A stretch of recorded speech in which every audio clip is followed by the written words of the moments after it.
J'espère pour toi que tu vas finir ce que tu as commencé. Tu as sacrifié 200 € pour quelqu'un qui t'a giflé et qui de surcroît pouvait décider de ne jamais donner sa vie à Jésus-Christ. Bien sûr, en réalité, je ne fais que suivre l'exemple de notre Seigneur Jésus-Christ qui s'est donné afin que quiconque croit ne périsse point, mais ait la vie éternelle. Le don de Christ est accessible à tout le monde, à ceux qui choisissent de croire en lui, tout comme à ceux qui refusent de croire en lui. Jésus-Christ a fait sa part, que nous faisions la nôtre ou pas.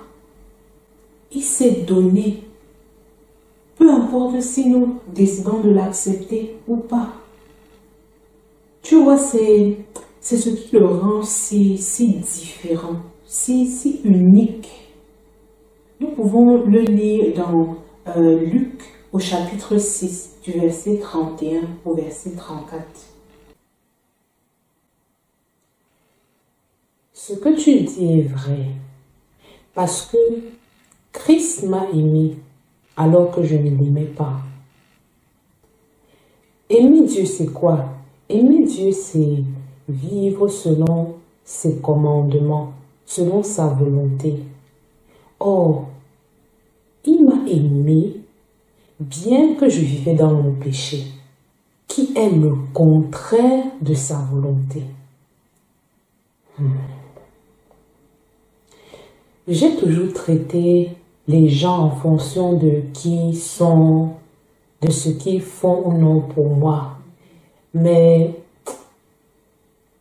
je réalise que si Dieu m'avait traité de la même manière, je n'aurais jamais été sauvé. Et je ne serais certainement pas là aujourd'hui. Est-ce que tu sais qu'Yvonne m'a appelé avant de t'appeler? Ah bon? Oui, elle m'a appelé il y a quelques jours.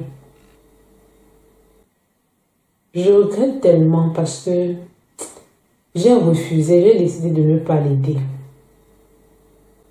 Et maintenant, je me sens coupable parce que je me rends compte que je me suis opposée à la volonté de Dieu. L'essentiel est de reconnaître ta faute, de demander pardon au Seigneur et de saisir la prochaine opportunité de faire sa volonté. Ok, je comprends. Vraiment, merci beaucoup ma soeur. Merci infiniment. Gloire à Dieu.